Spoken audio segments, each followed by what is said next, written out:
sobre las nuevas transformaciones económicas de los comerciantes aymaras en Bolivia en el siglo XXI, especialmente con el ascenso de las nuevas élites económicas, ¿no? Entonces, damos, ya decíamos, bienvenida a nuestro queridísimo hermano Carlos Macuzaya, integrante del movimiento indianista catarista, a nuestra hermana Judith, ¿no? Judith Apaza, que también está presente, a nuestro hermano doctor Fernando Untoja, que ya es muy conocido, intelectual y líder del movimiento AIRA, al doctor Juan Manuel Arbona, que nos está acompañando en esta oportunidad también, y a Nico Tassi también, ¿no? Al doctor Nico Tassi, estamos muy agradecidos por haber llegado hasta aquí a la Universidad Pública del Alto. En realidad se está coordinado entre el Instituto de Investigación de Sociología de la Universidad Pública del Alto, posgrado, y también el movimiento indianista catarista, ¿no? Entonces ya vamos a dar comienzo con nuestro primer panelista, Carlos Macuzaya, ¿no? Que él es integrante del movimiento indianista catarista. Recientemente está escribiendo muchos artículos en la prensa y también en el periódico Pucara. También ha escrito recientemente un libro desde el sujeto racializado, ¿no? Su máxima obra, una crítica propositiva también a Fausto Reinaga como tal, ¿no? Entonces vamos a comenzar con él. Los panelistas tienen 15-20 minutos, 15 para exponer y sintetizar lo más pronto posible, ¿no? Por favor, Carlos. Buenas noches, un gusto compartir la mesa con los invitados, un gusto también poder compartir algunas ideas con todos los presentes. Yo solo voy a dar algunas consideraciones de aquellos elementos que nos han motivado como organización, como MINCA, a realizar este evento. Bueno, en términos generales podemos decir que, bueno, esto es bien sabido, la banca ha ganado mucho porque hay muchos préstamos y tiene que ver eso también con varios, digamos, espacios descentralizados de los bancos que se han abierto en la ciudad de Alto. Por ejemplo, hay un crecimiento de la banca, hay un crecimiento de la construcción, hay un crecimiento del comercio. Estos son indicadores de transformaciones económicas que deben ser interpretados de alguna manera, desde los lentes que uno pueda utilizar. Estos fenómenos son de alguna manera obviados por una lectura que presenta a un sujeto en su forma descafeinada. Voy a explicar esto, esta idea la tomo de Zizek. Pero las producciones posmodernas siempre son la cosa sin su sustancia, alcohol sin cerveza, leche deslactosada, y en este caso los indígenas, entre comillas, sin sus cuestiones terrenales, ¿no? El indígena que vive en armonía con la naturaleza, que además es anticapitalista. Y cuando vemos en los hechos, ustedes pueden ver con sus familiares, podemos salir a la calle, yo solo doy un ejemplo. Estaba en la 16 de julio, el día domingo, y quise tomar una personal Coca-Cola. Y en la tapita dice un boliviano, pero la señora te cobra unos 50. No le interesa vivir bien a la señora, le interesa ganar bien para vivir mejor. Son cosas bien concretas que las vivimos cotidianamente, pero que sin embargo no son objeto de reflexión. Este es un problema. Ante esta situación, nosotros nos hemos planteado discutir este tema. No es el único tema, también yo les adelanto que ya cierra la gestión, pero para el año que viene vamos a plantear otros debates sobre algunos ejes que tienen que ver con el modelo que el gobierno trata de implantar, modelo tal vez más en los papeles que en los hechos, ¿no? Uno es el tema de la economía, que hoy ya lo vamos a discutir, el tema de las autonomías, el carácter plurinacional del Estado y varios elementos que son ejes centrales del gobierno. Queremos discutirlos. Este es un arranque, este es un primer paso, y algo que también quiero comunicarles es que las exposiciones que van a desarrollar nuestros invitados van a ser transcritas, vamos a tratar de publicarlas, por lo menos en PDF, que en internet circula, pero si se pueden hacer las gestiones con los centros de estudiantes y ojalá haya la buena voluntad de las autoridades universitarias que se pueda publicar también el material. Esa es un poco la intención. Pero bien, volviendo un poco a la problemática. Yo me animo a decir que lo que estamos viviendo hoy en día es una especie de capitalismo con valores andinos, ¿no? Como eso del capitalismo con valores asiáticos. Tenemos algo concreto en las fiestas, en los ainis, en la forma en que las personas se relacionan. Y esto no se puede leer, por ejemplo, desde miradas que presentan, ya lo he dicho, a personas, a colectivos racializados como personas supuestamente de otra raza que vivirían al margen de los problemas terrenales. Este es un primer error que lamentablemente hasta se ha academizado. Se hacen cursos sobre esto, y a nivel internacional la gente puede hacer cursos de esto. Inclusive organismos internacionales reúnen a gente, la ONU por ejemplo, una especie de zoológicos étnicos donde exhiben a sus indígenas para calmar sus sentimientos de culpa. Eso lo vemos. Pero sin embargo, estos problemas que estamos viviendo no son motivos de reflexión. Acá me parece que lo que habría que discutir ya son conceptos pertinentes para el debate. Por ejemplo, es pertinente, y hoy día seguramente vamos a encontrar en el debate, la idea de economía informal, burguesía chola, o como plantea, aquí está Nico Tassi, por ejemplo, economía popular, Fernando Untoja, metamorfosis del AILU. ¿En qué medida el movimiento del capital tiene que ver el nivel de la circulación? ¿Cómo afectaría esto si pasa a nivel de la producción? Son elementos teóricos que nos pueden permitir, de alguna manera, ver lo que está sucediendo y proyectar más o menos lo que pueda pasar. Y en esto yo quiero ser un poco más claro. Aquí no podemos poner de antemano los problemas morales, es decir, es malo que los aymaras acumulen dinero porque están degenerando su cultura. En la economía, esta forma de mirar en términos morales no te permite entender lo que está sucediendo. Entonces, antes de decir que es bueno o malo, lo que tenemos que preocuparnos es por entender esos procesos económicos y qué elementos están implícitos en esos procesos económicos. Bueno, yo cierro con esto, ¿no? En general es lo que nosotros queremos hacer, plantear un debate y en buena medida, y esto lo digo con mucha honestidad, queremos desmitificar esa idea que se tiene, no solo de los indígenas, la propia idea de indígena. Y por eso nos hemos animado a hacer este debate y queremos plantear un poco para reflexionar. ¿Qué mejor aún un espacio como la UPEA, donde tristemente uno se entera, ¿no? Hay carreras donde un estudiante sale licenciado y al año da clases. ¿Qué nivel de educación le dan a nuestros estudiantes para seguir tratándolos como gente de segunda categoría? Son problemas que debíamos discutirlo, pero hoy discutamos economía. Un aplauso, por favor. Su propio punto de vista, y el tema que nos ha propuesto analizar son las experiencias de los PRIDES, polos competitivos regionales en Francia, y su aplicación en el comercio aymara, ¿no? Quisiéramos dar un fuerte aplauso a la hermana, por favor.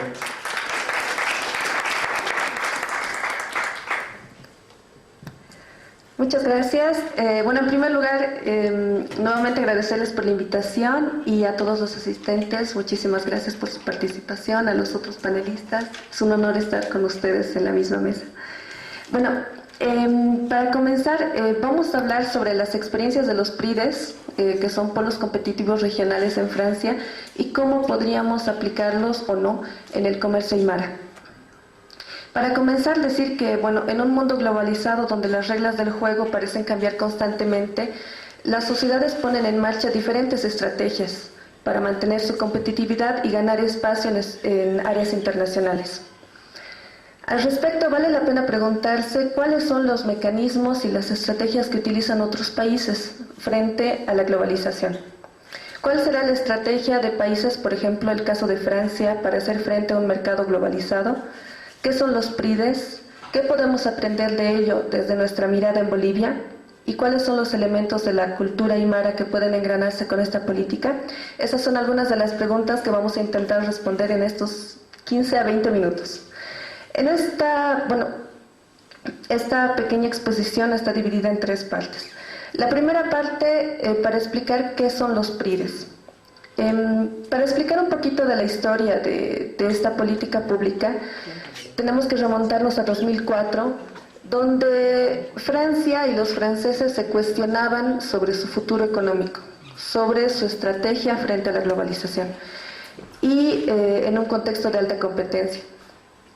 En esto el presidente de Francia dice, bueno, saquen un informe con una estrategia para que nuestras empresas sean competitivas a nivel mundial. Producto de esta demanda, Christian Blanc emite un informe basado en 2 teorías. La primera, la teoría de sistemas de Bertalanffy, y las teorías de administración de Michael Porter. ¿Qué es lo que dice este informe? Este informe nos dice que las empresas, para hacer frente a un mercado competitivo, deben comenzar a trabajar en una economía basada en redes. ¿Qué es una economía basada en redes? Es el trabajo conjunto de todos los actores implicados en un mismo sector económico por proyectos conjuntos. ¿Cuáles son los actores? Los actores son el sector privado, por supuesto, el sector de las empresas, el sector académico, las universidades y las grandes escuelas, el sector de la innovación, los laboratorios de investigación, y el otro sector que pueden ser actores públicos o ONGs. Entonces, lo que proponen en la economía basada en redes es juntar a todos esos actores y ponerlos a trabajar juntos por un mismo objetivo. Hasta ahí parece algo bastante fantasioso, pero vamos a verlo en la aplicación práctica. Esta política fue aplicada en todo el territorio francés, pero su pequeña deficiencia fue que estaba altamente focalizada sobre el sector industrial. Y nosotros sabemos que existen muchas regiones en las que el motor de la economía no es necesariamente una industria física. Una de estas regiones fue la región PACA, que es en el sur de Francia, donde de todas las empresas el 80% son pequeñas y medianas empresas, y donde el motor económico principalmente es el turismo. Entonces, ellos no se reconocían en esa política nacional de polos de competitividad del sector industrial, por lo que esta región puso su propia política y ahí crearon los PRIDES. Los PRIDES son polos regionales de innovación y desarrollo económico solidario. Trabajan sobre la misma base de economía basada en redes y tienen 5 pilares. Los 5 pilares sobre los que trabajan estas redes son la innovación, la economía internacional, el empleo y la formación, la responsabilidad social y empresarial y el uso de tecnologías de información. Estos PRIDES lo que hacen es agrupar en una red regional empresas y otras entidades en torno a una misma cadena de valor sobre una estrategia común para desarrollar proyectos conjuntos. Es decir, son una asociación. Y esta asociación de empresas que se agrupan por ramas de actividad, podemos ver, por ejemplo, hay un PRIDES del sector salud, hay un PRIDES del sector aeronáutico, hay un PRIDES del sector turístico. Cada PRIDES se organiza de manera interna para poder desarrollar su propio sector económico. Por ejemplo, podemos ver que uno de los resultados que tuvieron estos PRIDES fueron estudios de prospección. Como ellos conocen la rama económica en la que trabajan y como ellos conocen el mercado en el que trabajan, ponían en marcha todos los elementos y a todos los actores para hacer estudios académicos sobre el futuro y los posibles riesgos que podían tener sus empresas, riesgos laborales, riesgos climáticos o riesgos tecnológicos. Otro tipo de acciones que podían llevar en el campo de la formación, por ejemplo, eran identificar cuáles eran las principales necesidades de las empresas y aunque estas sean concurrentes, meterlos todos juntos y hacer una capacitación también juntos. Entonces, encontramos un tipo de organización de redes que engloba a todos los elementos y a todos los actores para trabajar juntos en proyectos que son transversales. Aunque estas empresas sean concurrentes, trabajan juntos. Otro de los beneficios de esta creación de política pública fue la elaboración de nexos con empresas y países externos para la instalación de sucursales de empresas. Entonces, lo que hicieron estos PRIDES fue mandar a un representante de toda la cadena productiva hacia otro país y este representante hacía los negocios para abrir mercados en diferentes países. Así los PRIDES lograron extenderse por México, Sudamérica, África y gran parte de Europa. Otro de los resultados que pudimos ver fue el cuidado del empleo. Por ejemplo, cuando una empresa cerró, como existían estos nexos con empresas del mismo rubro de actividad, tuvieron la facilidad, las personas que quedaron desempleadas, de desplazarse horizontalmente hacia otras empresas que trabajaban en el mismo rubro. Un último beneficio no menos importante fue el nuevo rol de las universidades, que pasaron de consumidores de conocimiento a convertirse en productores de innovación. Es decir, los institutos de investigación y las universidades trabajaron en un nexo directo con las empresas, convirtiendo los contenidos teóricos en práctica que pueda ser aplicable, es decir, conjuncionaban la teoría con la práctica, que es algo que en muchas universidades hasta ahora lamentablemente no se hace. Hasta aquí hemos visto en esta primera parte cómo funciona o cómo funcionó a grandes rasgos la política PRIDES en Francia. Pero, ¿qué podemos rescatar de esto nosotros en el contexto aymara? Primero, de repente vale la pena preguntarse cuáles son las características del comercio aymara. Como nosotros hemos visto, y lo citó también uno de los expositores, es una economía mayormente informal y más allá de una visión romántica del ayllu, de alta competencia entre pares, que algunos califican como desmedida y salvaje, y yo estoy de acuerdo. Con relaciones de fuerza, de ostentación y de flujos económicos variables. El comercio aymara se desarrolla en un ambiente bastante riesgoso. ¿Y qué pasa con los actores del comercio aymara? Pues son bastante audaces, bastante reactivos a los cambios de mercado. Por ejemplo, la vendedora de gafas de sol, ¿no? Que cuando llueve algunos piensan que cierra su puesto, pues no cierra su puesto. ¿Qué saca? Saca paraguas y saca ponchillos. Son comerciantes que siempre están pendientes de los cambios que puedan existir en la oferta y de los cambios que puedan existir en la demanda. Sin embargo, es un actor que a la vez es ambivalente, puede ser bastante individualista y en ciertas situaciones bastante solidario. Estas buenas cualidades, buenas y malas cualidades que pueden tener los actores aymaras, pueden ser positivas en un mundo que se transforma. Los aymaras pueden aplicar y aplican a su manera una economía basada en redes, por supuesto que sí, pero es una economía basada en redes, normalmente familiares, redes de amigos, y muy difícilmente van a aliarse con alguien que pertenezca a su competencia directa como comerciante. Tal vez aquello que podamos rescatar de la experiencia de Francia es, primero, la relación entre pares, es decir, que aunque ellos son concurrentes en un mismo mercado, logran aliarse en una asociación. Y, por otro lado, la inclusión del mundo de la investigación con fines prácticos, la utilización de los conocimientos académicos en un mundo que es práctico. Que como universidades como UPEA, como UMSA o como otros centros de formación, nosotros también podemos aportar al comercio aymara. Por otro lado, podemos también rescatar que una economía en redes puede permitirnos fácilmente de incursionar en mercados extranjeros, que es algo que utiliza Francia bastante para expandir sus mercados. Una economía en redes puede ayudarnos a posicionarnos en un mercado moderno, pero no debemos olvidar nuestro origen. Esta pequeña intervención que les transmite un poco de la experiencia sobre lo que pasó en Francia, también me gustaría que sirva como alerta o advertencia sobre la aplicación de modelos extranjeros.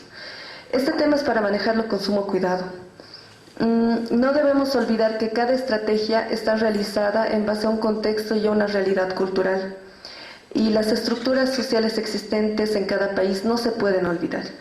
La globalización, por supuesto, va a traernos una infinidad de modelos, de metodologías y de mucho conocimiento, que es bastante positivo conocerlo. Sin embargo, no querramos forzar estrategias extranjeras que no han sido creadas para nuestra realidad. Hemos visto, y ustedes son testigos de los destrozos que ha podido causar aplicar recetas del Fondo Monetario Internacional o del Banco Mundial y tantos otros que han sido aplicados en Bolivia, porque ellos no crearon esas políticas ni esos modelos conociendo la realidad boliviana ni la realidad cultural de nuestro país. En el nivel de transferencia de buenas prácticas, no olvidemos que existen diferentes niveles de transferencia de buenas prácticas, que van desde la adopción, pasando por la adaptación y llegando hasta la inspiración. Yo prefiero muy personalmente el nivel de inspiración, es decir, conocer las otras prácticas que se realizan en otros países, pero solamente como referencia.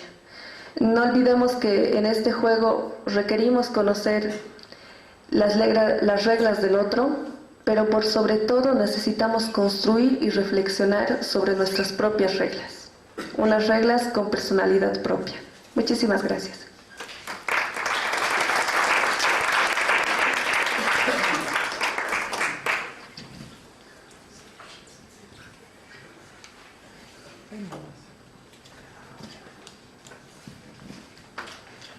Bueno, prosiguiendo con los expositores, también damos la bienvenida al doctor señor Juan Manuel Arbona, ¿no? Él tiene un doctorado en Economía Política Urbana por la Universidad en Estados Unidos.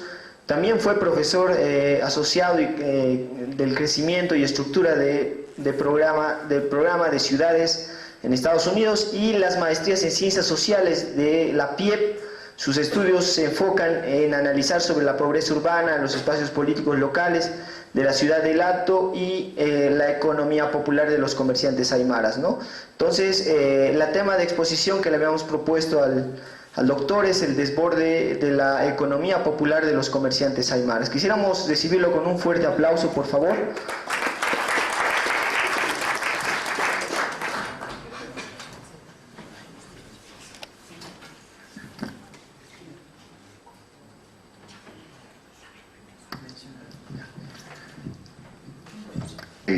Buenas noches, gracias por venir y gracias por la invitación a este evento.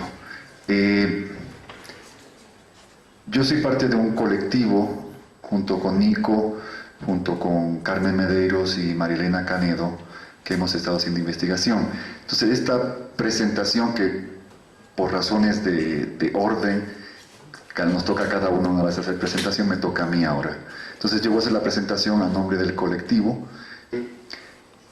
El tema que quiero presentar tiene que ver con el desborde, pero también tiene que ver con la relación comercio-producción, ¿no? Y para empezar quiero poner claramente el argumento que quiero presentarles para empezar y después desarrollar ese argumento con evidencia, ¿no? El argumento que les queremos presentar es que los actores de la economía popular, en su proceso histórico de construcción de formas de institucionalidad y redes desde los dobleces de la economía nacional y global, están estructurando la economía nacional y articulando, en el proceso de articular procesos de comercio y producción. Ahora, cuando hablamos de estructurar país, no necesariamente o solamente hablamos de algo que se puede analizar de las estadísticas o conceptos de la economía neoclásica o marxista, sino más bien desde las vivencias y las prácticas cotidianas de los actores de la economía popular. En tal sentido, la actividad económica no se puede mirar divorciada de las formas de relacionamiento social, ya sea a nivel de familia, compadrazgo, o las formas de organización a nivel de familia, de asociaciones o fraternidades. Estas formas están íntimamente imbricadas en las estrategias económicas locales y quizás aún más importante, en cómo se ha ido controlando territorios a lo largo del país a partir de un encadenamiento de formas institucionales locales.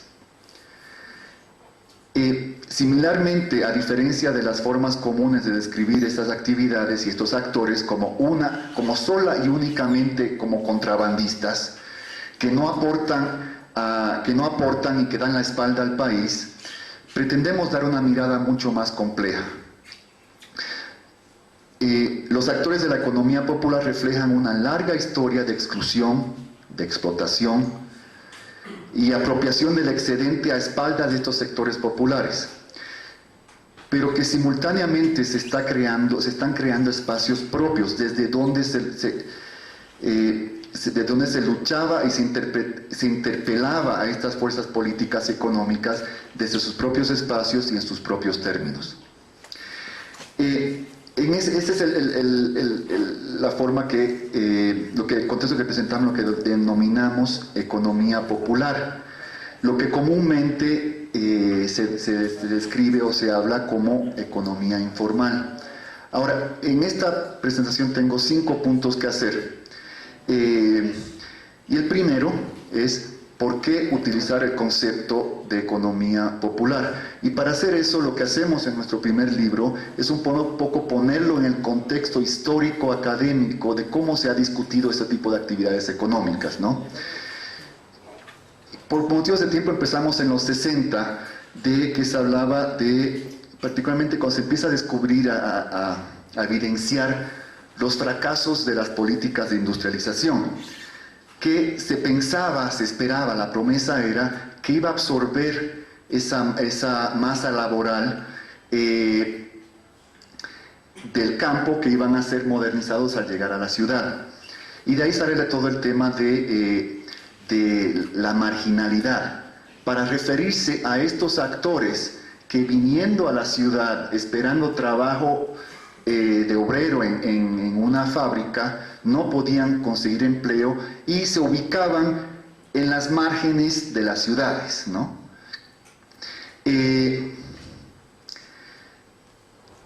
Entonces, de ese concepto de hablar de marginalidad de espacios en la ciudad, se transforma a hablar de marginalidad de cuerpos. De estos cuerpos, estos migrantes son marginales porque mantienen sus tradiciones económicas, y esas tradiciones culturales que no permiten que se modernicen. Y esa idea de la modernización que estaba concretada, expresada en la ciudad industrial, ¿no? Entonces la idea es absorber, cómo integras a estos cuerpos marginales, ¿no? En los 70 sale el término, en 1972, hay un estudio que se hablaba tratando de describir la economía en Ghana, en África, y hay otro estudio de la OIT, tratando de describir, explicar que las actividades económicas, tratando de definir lo que no son, ¿no? Describiendo esas actividades económicas de esos actores que se ganaban la vida en esos espacios marginales, excluidos de la ciudad, pero igual participaban en la economía. Entonces, por tanto, tratando de utilizar el concepto informal para decir que no eran formales, obviamente, que no estaban dentro de los circuitos formales de la economía, por tanto estaban afuera de la economía.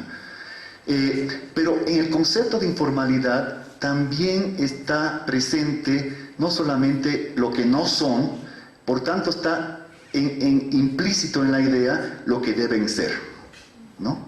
La idea es que deben ser formales, deben ser integrados, etcétera, etcétera, ¿no? Entonces hay un deseo normativo en bases a un ideal modernizador, colonizante, de medirlos en función en base a modelos idealizados de lo que debe ser la economía, o de lo que los economistas pensaban que debe ser la economía, pero que, como decía la compañera, en otros momentos, en otros lugares, ¿no? Y eso también aquí se ve un poco cuando se habla de los trabajos de la economía informal aquí, también, o de los economistas, que disculpen los economistas que están aquí, que estamos aquí, es esa mala costumbre de aplicar teoría. Y creo que es una cosa, en vez de entendernos por lo que somos, ¿no? Mientras esas primeras miradas de lo que llamaban informal como algo separado de la economía oficial, los trabajos de los 80 empezaron a ver que lo que se denominaba economía informal no estaba tan separado, sino que era constitutivo al capitalismo global de ese momento, ¿no? En ese sentido, los procesos de subcontratación de las maquilas dependían de esas formas informales de organización económicas, ¿no? También en los 80, aquí se ven muchos los trabajos en Bolivia, había un énfasis de cómo medir, cómo medimos la economía informal. Y si vemos los trabajos del Sedla y de otros, del Casanovas, y etcétera, etcétera, del Doria Medina mismo, que escribió un trabajo en los 80, utilizaron la idea de la economía familiar, ¿no? Si unos miembros de una familia trabajan juntos, automáticamente es informal. La otra es la economía semiempresarial. Si hay máximo 4 personas trabajando en un taller, automáticamente es informal, ¿no? Entonces es una idea de aplicar conceptos de afuera que los definían, y utilizar categorías que definían automáticamente estas actividades. Y había muy poco esfuerzo en entender cómo funcionaban. ¿Cuál era la lógica de estos actores, ¿no? Con el neoliberalismo surgen argumentos que la razón por la que hay tanta informalidad es el sobredimensionamiento del Estado. Por tanto, era una forma también de justificar los ajustes estructurales, ¿no? Porque si le dejamos el libre mercado funcionar, estos actores, eliminamos las barreras que establecen el Estado, por lo cual estos actores se pueden formalizar, los problemas económicos automáticamente se van a eliminar. Pero también de esto surge esta idea de el microcrédito, las microfinanzas, ¿no? En Bolivia surgió muy fuerte en los mediados, fines de los 90.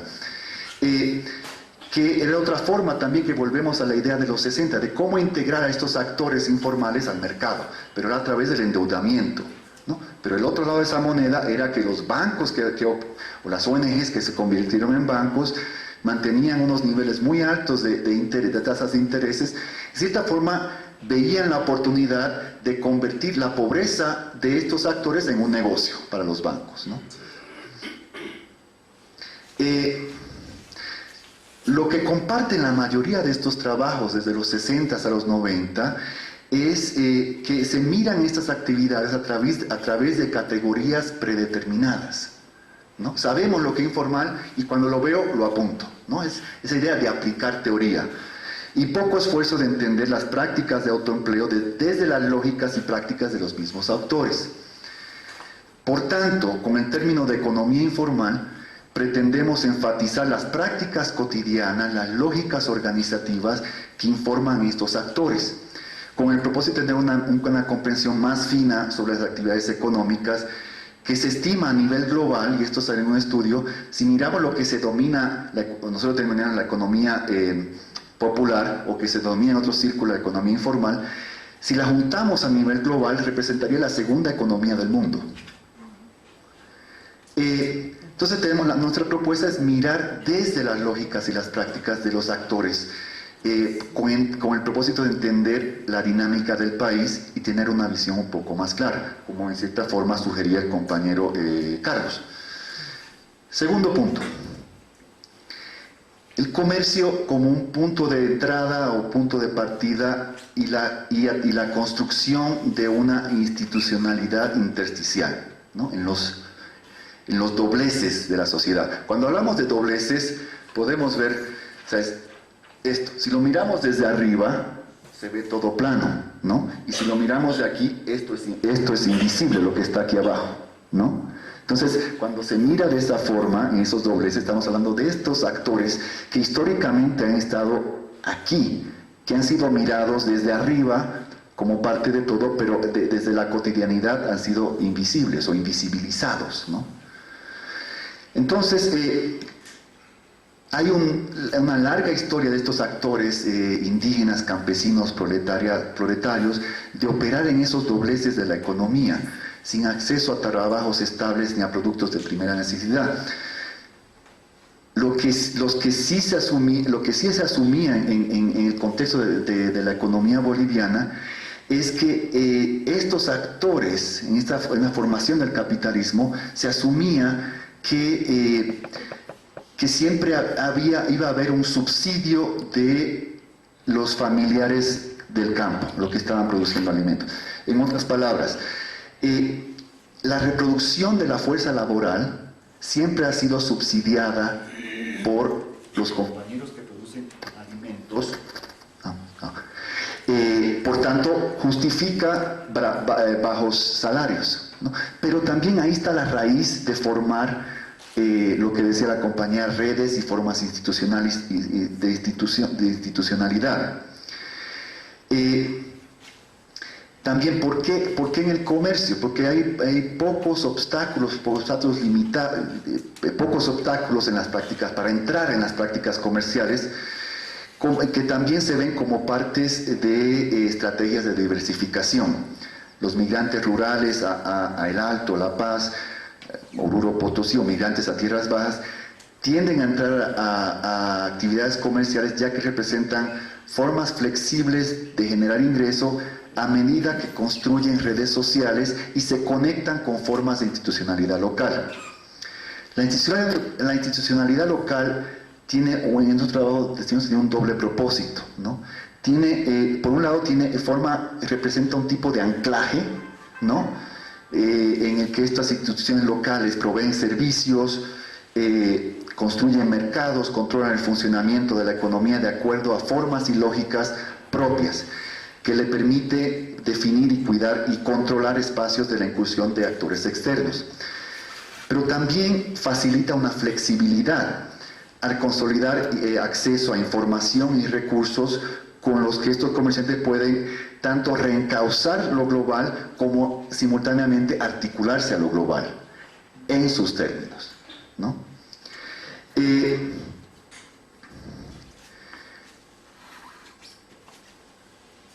Entonces, el aprovechamiento de estas formas de redes sociales, cuando leo redes sociales no estoy hablando de Facebook, estoy hablando como decía la compañera, de redes de familia, compadrazgo, asociaciones, fraternidades, etcétera, etcétera,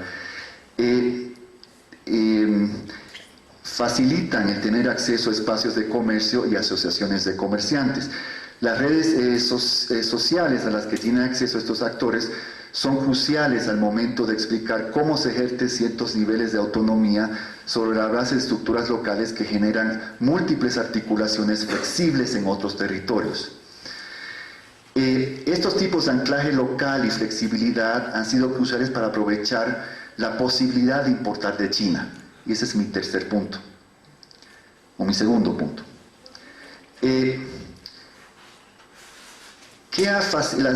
Lo que se ha encontrado aquí es que la importación de bienes siempre era de grandes corporaciones, que si yo quiero importar solamente me va a permitir o 1000 para arriba unidades, ¿no? Los chinos tienen una flexibilidad de incorporar pequeñas cantidades que se venden, las grandes corporaciones solamente importaban esto. Entonces la flexibilidad de los productores chinos permiten que te puedes llevar una cajita de celulares, por decir, o 2 cajitas de celulares, ¿no? Eso permite que pequeños actores, que actores de la economía popular que están surgiendo puedan acceder a importar esos productos. No tienes que ser alguien con grandes capitales, ¿no? Por ejemplo, tenemos un caso de una joven alteña que empezó a importar celulares. Ella era una joven titulada en pedagogía, trabajaba en una ONG y se dio cuenta que no le estaba gustando su trabajo y que no ganaba suficiente. Estaba teniendo familia. Su hermano de esta joven importaba telas para una fábrica de muebles que tiene, y además de otros productos, desde telas para hacer poleras, etcétera, etcétera, hasta cables de alta tensión. Cuando habló con su hermano, el hermano le dijo: bueno, te presto plata y tú puedes traer algunas cosas, lo que quieras. Ella decidió celulares en el container que yo traigo, ¿no?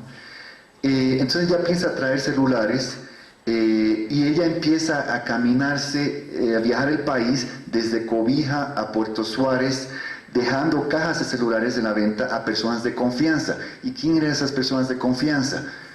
Parientes, amigos de familiares, alguien que estaba en la fraternidad de un tío, etcétera, etcétera, ¿no? A medida que expande su capital y logra comenzar a saldar la deuda de su hermano, comienza a importar autos de la zona franca de Iquique, que compra de importadores pakistaníes, autos nuevos de China y autos usados del Medio Oriente. Entonces, lo que quiero resaltar es que la posibilidad de traer pequeñas cantidades crea una posibilidad de construir capital poco a poco, saldar deudas y crear cierta autonomía en la forma que ella opera con su familia. También incorporó a su esposo. Otro elemento de la producción china que ha creado las condiciones para que haya importación es la posibilidad de crear tus propias marcas y adecuar los productos que son importados a las necesidades locales y a la realidad local. Esto tampoco había sido posible. Una gran corporación, por decir, Volkswagen o Toyota, te va a importar el auto Toyota que te venden y punto, ¿no? Un ejemplo que tenemos es la marca de motos Jaguar, basada en Montero. Aquí hubo un encadenamiento entre mecánicos, la Federación de Mototaxistas, y los importadores y los productores chinos, que ha generado la posibilidad de producir estas motos acorde a las necesidades reales de la localidad, hablando de la zona de Montero. Por ejemplo, han logrado que los productores chinos mejoren los amortiguadores y creen una caja metálica alrededor del motor que sea protegida en las carreteras de ripio que hay en la zona. Similarmente, lograron que los asientos de las motos sean reforzados para que puedan cargar bultos pesados que son usados los mototaxis en la zona, ¿no? Esto de los mototaxistas no es solamente exclusivo de ellos, porque también se está viendo en varias charlas con los choferes de minibuses aquí, los que se traen los minibuses chinos, que los primeros decían, no, esto es lata, han empezado a mejorar los repuestos y las diferentes piezas de estos minibuses y de los mismos camiones que traen, que respeten, que reconozcan las condiciones locales sobre las cuales se manejan, ¿no? Pero eso no es todo, porque también se ha estado generando los mecánicos, los mecánicos de La Paz están aprendiendo a producir sus propias piezas de repuestos imitando a los chinos, ¿no? Entonces hay todo un encadenamiento de este tipo de dinámicas. Bueno, voy a saltar unas partes en que desarrollo la idea de esta relación de cómo los códigos sociales, códigos culturales se encuentran entre los consorcios familiares chinos y los comerciantes aymaras que van. Tengo un ejemplo, pero por 5 minutos. ¿Sí? Bueno, a ver, cuando digo esto, claramente lo que está apuntando es que los productores chinos no se imponen sobre una más hay un elemento de encuentro que todavía necesita investigarse mucho más sobre la posición de estas redes que se forman entre los comerciantes aymaras y los consorcios familiares chinos y los códigos que utilizan. Un caso de unos comerciantes del Alto que habían dado plata. O sea, la forma que funciona es que si hay un representante en la China que consolida lo que quieren comprar y lo pone en un contenedor, lo despacha y lo recogen en Iquique o Arica, ¿no? Este forwarder, como se les llama, usó el dinero, creo que alrededor de unos $10,000, para hacer una apuesta en el Mundial de Sudáfrica, en el partido Holanda-Brasil. Él apostó Brasil. ¿Se acuerdan quién ganó? No ganó Brasil. Lo que quiere decir que este chino perdió la plata de los comerciantes. Los comerciantes llamaban, lo buscaban y se desapareció este señor, ¿no? Al no poder ubicarlo, estos dos comerciantes viajaron a China. Y identificaron, no aparecía todo eso, pero identificaron dónde vivía y cuál era su oficina. Hicieron hacer unos carteles en chino y inglés diciendo que esta persona la había robado. A las 2 horas apareció el forwarder. Los comerciantes tocaron un nervio sensitivo de honor y reputación que afectaba no solamente a este chino, sino a los círculos profesionales y las conexiones con otros comerciantes. Estos comerciantes, de cierta forma, utilizaron códigos similares a los que hubiera forma similar de enfrentar la situación que se hubiera sido en la Eloy Salmón o en la 16 de julio. En vez de denunciarlo frente a las autoridades, activaron mecanismos sociales en las redes de comerciantes para penalizar este tipo de acciones que va en contra de los códigos internos, ¿no? Para apurarme un poco, pero tomándolo en calma todavía, uno de los puntos que queremos resaltar, uno podía caer en la trampa que el dinamismo de la economía nacional se reduce al comercio. Lo que hemos detectado es que las dinámicas de importación también están potenciando sistemas de producción local a medida país, a partir de un proceso de aprendizaje del uso estratégico y apropiación de tecnología. Y ese es mi tercer punto, ¿no? A medida que el comerciante entra en la dinámica comercial, algunos comienzan a ubicar la posibilidad de importación de productos chinos. Esto a la vez genera un proceso de los mismos importadores que identifiquen la posibilidad de producción, ya sea en asociación con productores establecidos o por cuenta propia. Lo que detectamos aquí es la posibilidad de que estos actores ubican las posibilidades por los flujos globales de establecer estrategias de posicionarse, especializarse y o diversificarse en el mercado nacional a través de la producción. Por ejemplo, está el caso de la producción de edredones en el Alto, que empezó a inundar el mercado paceño particularmente, desplazando la producción de frazadas peruanas, muchas veces producidas aquí mismo en el Alto. Estos productores identificaron, en la relación entramos en detalle en nuestro trabajo, que era un productor de tela, de frazadas, que se dio cuenta que estaba perdiendo mercado frente a un comerciante que estaba importando estos edredones. Se dio cuenta que podían importar la tela, el forro de afuera del edredón, y aprovechaban que el relleno de ese edredón era producido o podía ser producido aquí en el Alto, y podían producir estos mismos edredones a costos mucho más bajos que los chinos, ¿no? Entonces empezaron a producir esos edredones y duplicarlo también en la misma bolsita plástica que los vendían, no sé si han visto, ¿no? Y estos edredones ya no son solamente producidos para el mercado local, sino también están siendo comercializados por todo el altiplano boliviano y peruano, ¿no? Pero a diferencia de este ejemplo, estos toman ventaja de importar solo la tela y aprovechar los sistemas de producción existente, hay otro caso que es el caso de la producción de las bolsitas de condimentos. No sé si han visto en los mercados, ¿no? Unas bolsitas chiquitas de 70 centavos, un peso, ¿no?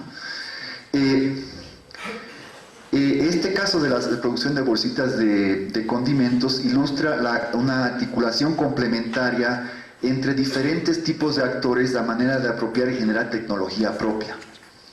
Había unos jóvenes alteños que importaban condimentos de Perú vía desaguadero y los redistribuían vendedores minoristas para su venta en las ferias provinciales.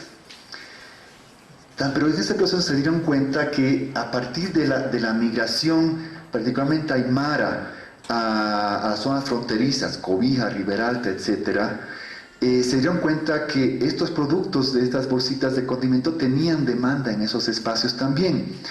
Y comenzaron a repartir estos productos en estas zonas, muchas veces dejándolo a crédito.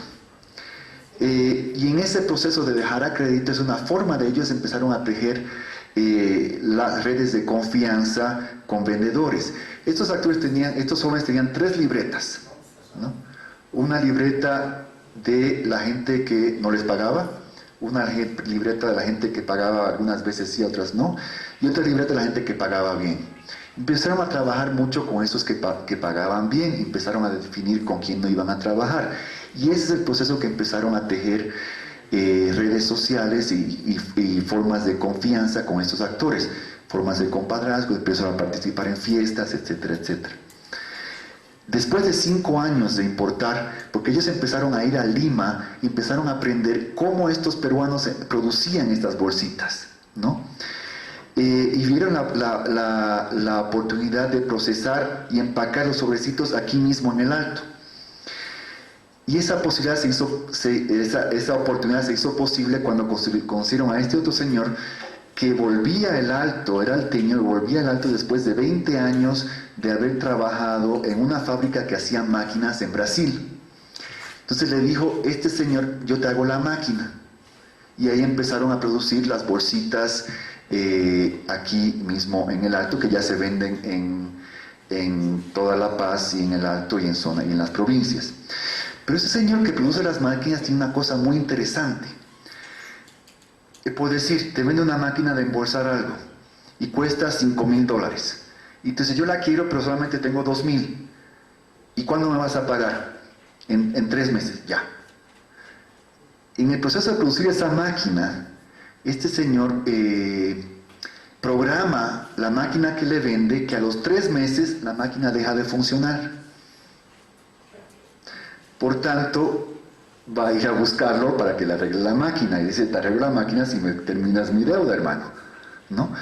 Es una forma de los procesos de producción, no solamente de producción de drenones, sino también se están produciendo máquinas aquí, a partir de formas creativas de apropiación de la tecnología. Y estos son procesos de aprendizaje que surgen desde el comercio y se están integrando en la producción. Estos ejemplos ponen en duda, ponen en tela de juicio la noción la noción que escuchamos muy comúnmente, la Cámara de Comercio, etcétera, etcétera, la Cámara de Industria, de que los comerciantes impiden la producción local. De hecho, hay procesos que generan las posibilidades de la producción.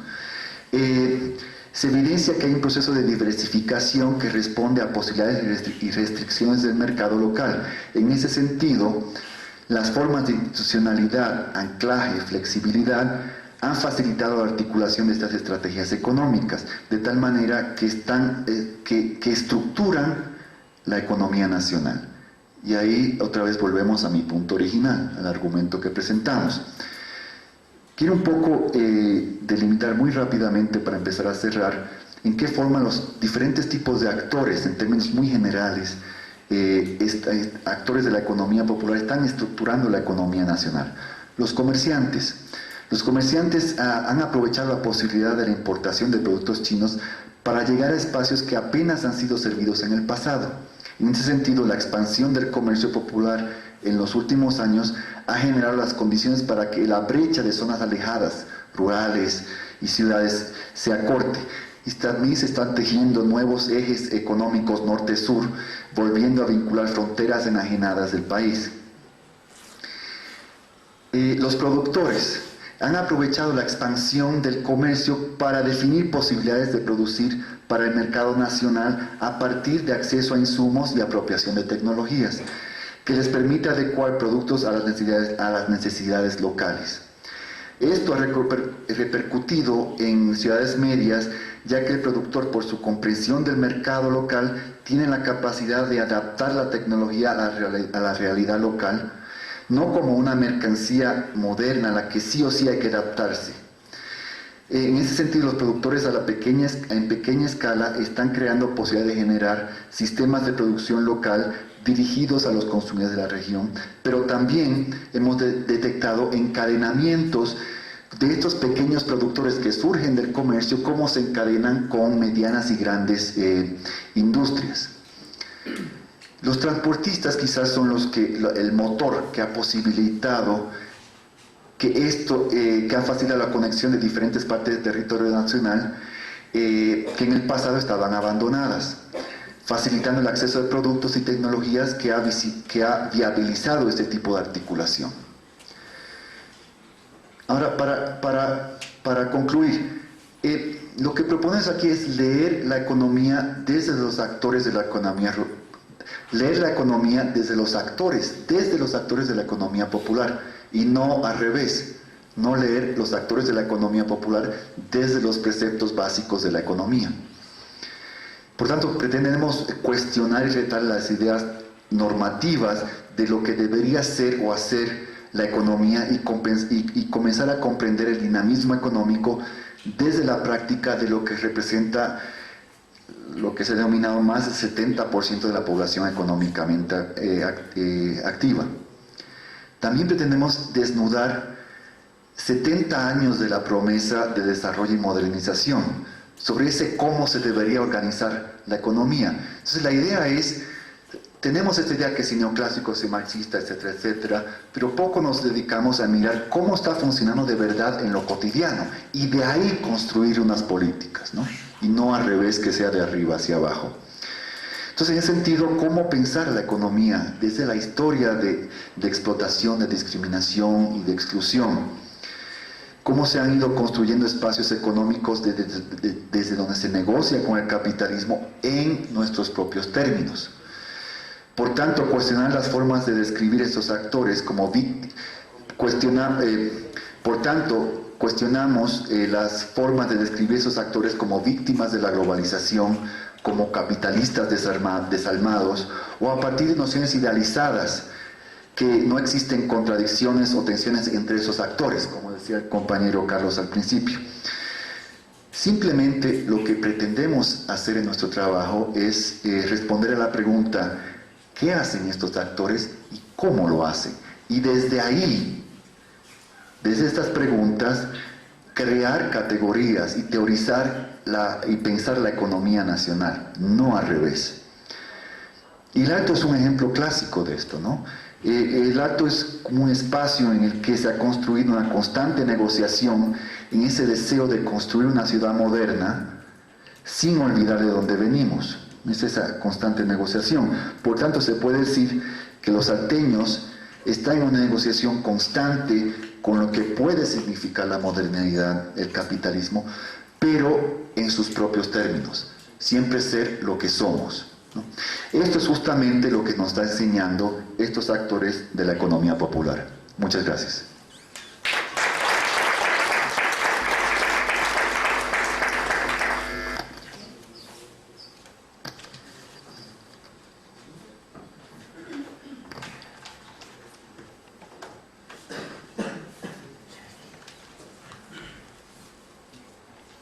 Bueno, queremos dar las gracias al doctor Juan Manuel Arbona y también al doctor Nico Tassi, ¿no? Que en realidad nos señalan que realizar una exposición colectiva, ¿no? De manera de que el doctor Juan Manuel Arbona pues realizó el resumen, y posteriormente tal vez el doctor Nicolás Tassi, Nico Tassi, nos realizarían las preguntas, algunas puntualizaciones, ¿no? Recordamos que también el doctor Nico Tassi realizó su doctorado en antropología social, ¿no? Y también realizó algunos estudios sobre la economía popular en Bolivia, y otros estudios como recientemente las transformaciones económicas populares en Bolivia, ¿no es cierto? Entonces, y trabajó también en la PIEP. Ya dando paso también a nuestro queridísimo hermano, el doctor Fernando Untoja. Como muchos lo conocen, él es líder del movimiento AIRA, ha escrito muchas publicaciones, algunos textos como el retorno del Ayllu, una mirada aymara a la globalización, y entre otros textos como La rebelión de Uncoya, y es uno de los intelectuales aymaras más destacados del mundo aymara, ¿no? Quisiéramos darle un aplauso, por favor, antes de escucharlo.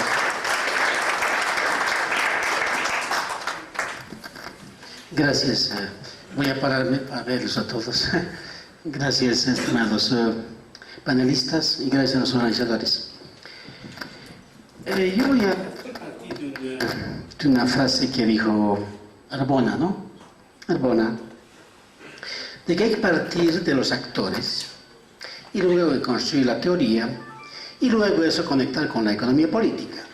Me parece un punto de partida interesante, y creo que dejó suelto expresamente ese tema porque justamente tanto economistas como sociólogos y antropólogos no encuentran la lógica con que se mueven esos actores. Y no encuentran tampoco la lógica que rige o hace funcionar esa estructura. Entonces ahí ya podemos empezar a debatir, ¿cierto? Esto es de orden teórico. Puesto que para poder comprender una estructura económica donde existen actores sociales, existen relaciones, existen políticas por otra parte, es necesario pintar la máquina económica, en este caso la boliviana, en el contexto contemporáneo. Quiero decir, ¿cómo funciona la máquina económica boliviana? ¿Por qué desde hace tiempo, años, la economía boliviana no puede despegar? ¿Y por qué los economistas, los sociólogos, continúan tratando de calcar modelos teóricos? Y ninguno de estos modelos teóricos ha podido plasmarse y dar resultados. Ahora bien, sobre eso quiero partir con una pequeña introducción y mi exposición va a estar estructurada en 3 partes. Primero, debemos ubicar el tema del debate. ¿Dónde se ubica? Se ubica en una sociedad, en una máquina económica con estructuras heterogéneas. Y cada estructura tiene su propia lógica. Luego, ¿cuál es el problema que se juega ahí? ¿Qué está en juego?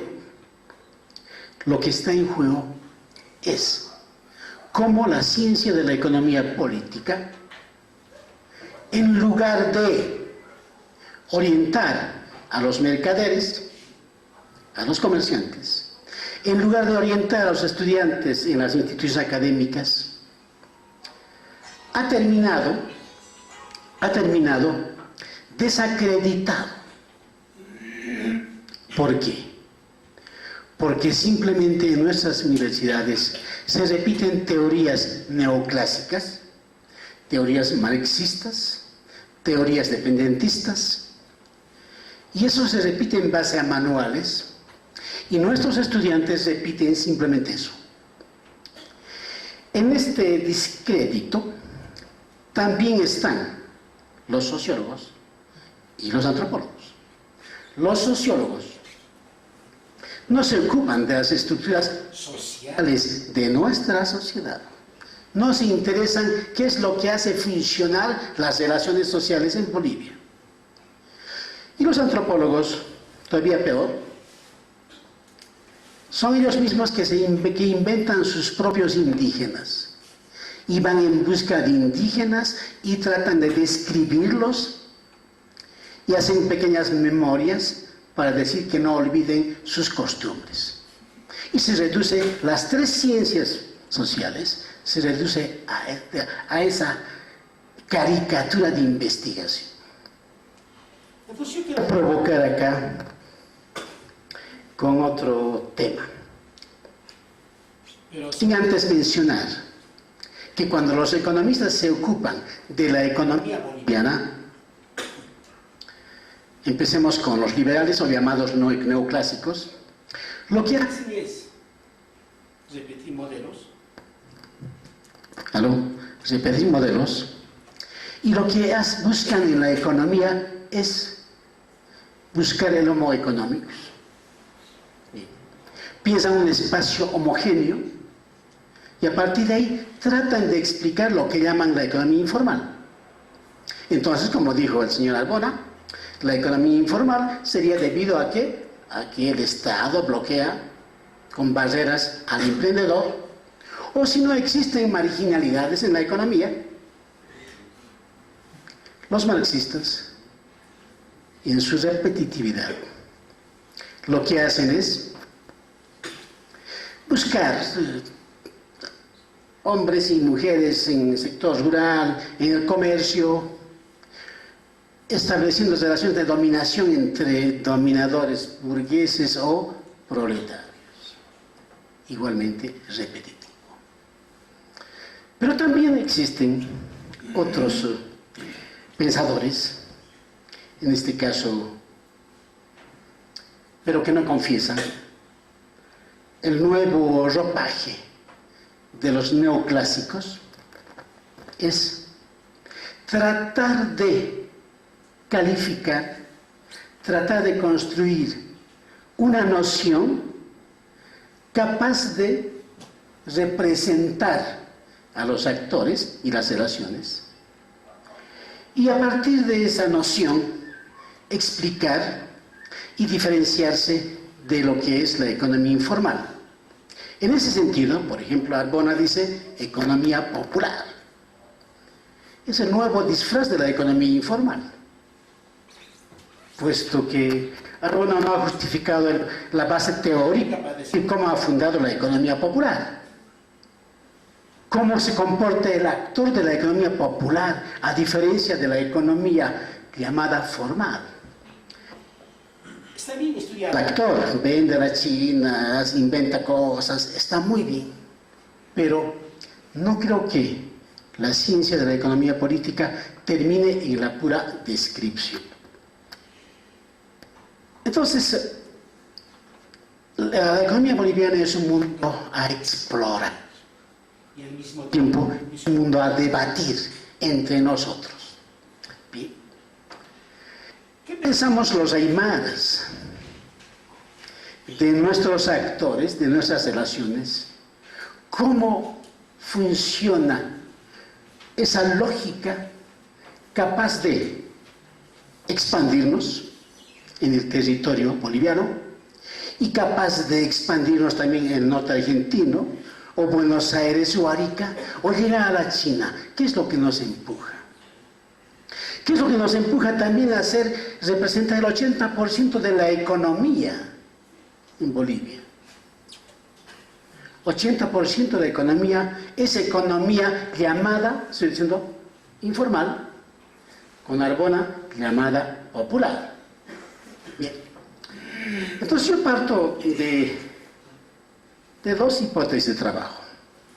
Primero, nuestra máquina económica es un conjunto de estructuras heterogéneas. Y preciso, existen 3 estructuras en la economía boliviana. Y a partir de ahí vamos a ver por qué actúa la aymara de esa manera.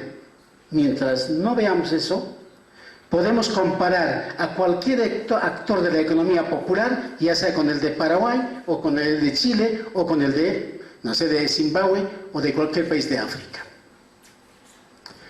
Digo, existen 3 estructuras.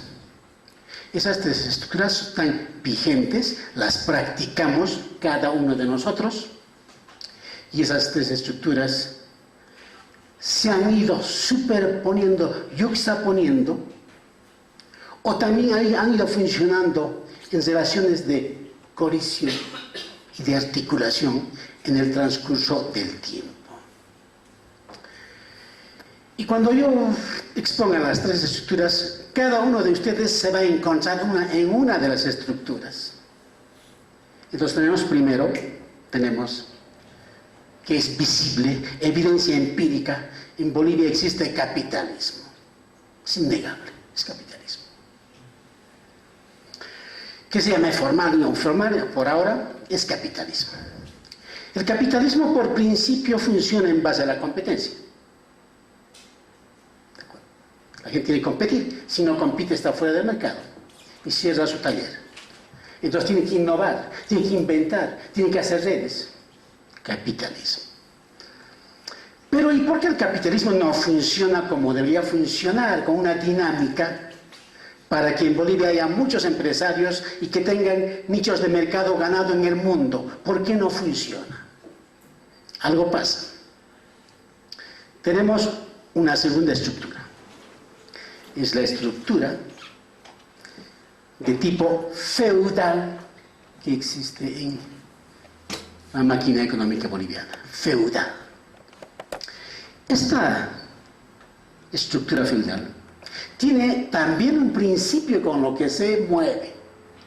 Tenemos que tomar en cuenta que las tres estructuras funcionan de manera dinámica. Por tanto, la feudal se rige por el principio de pertenencia. Y esta estructura que se mueve en base a la lógica de la pertenencia marca, estructura todas las instituciones políticas, económicas y educativas del país. Y también marca la estructura mental de todos los bolivianos. Ejemplo, no se consigue trabajo en Bolivia por ser competente, sino se consigue por ser recomendado, por tanto nepotismo. ¿De acuerdo? Nepotismo, ¿para qué? Para armar una empresa. Nepotismo para exportar. Nepotismo para no pagar los impuestos. Nepotismo para pasar de curso en las universidades. Hacerse amigos para pasar como sea y salir a la rápida también, egresar y tener título. Esa es la lógica feudal. Eso también funciona en los partidos políticos. No cuenta la capacidad, sino la relación de parentesco, de clan o de nepotismo. Eso es real. No habrá vasallos, pero sí en la estructura mental y en el comportamiento de los actores funciona al 100%. Esta estructura feudal ya es un gran problema para el desarrollo del capitalismo, porque en lugar de impulsar, jala hacia abajo, ancla al capitalismo, lo arrincona o lo encapsula el emprendedor. Bien.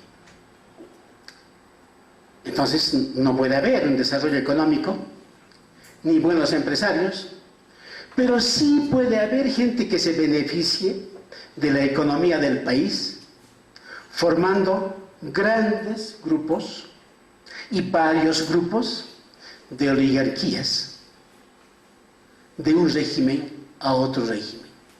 Entonces vemos que en Bolivia abundan las oligarquías. Oligarquía quiere decir gente que acumula sin trabajar, sin hacer negocios, sin establecer relación capital-trabajo. Tengo una tercera estructura. Eso nos incumbe también. Y se estudió muy poco porque hablar de esa estructura para muchos es retornar a los 500 años, es arcaico, etcétera, etcétera. ¿Cuál es la lógica que mueve el espíritu de la Aymara? ¿Cuál es la lógica que mueve las relaciones entre aymaras? ¿Con qué se desplaza? ¿Con qué produce? ¿Con qué hace negocios el aymara? Y esa estructura es la estructura de la ayllu. No digo ayllu anduna, sino digo ayllu. Una estructura que es anterior a la colonia. Se conserva durante la colonia, se conserva durante la república y se conserva hasta nuestros días. No son esos ellos que están en altiplano parqueados, no, no, no.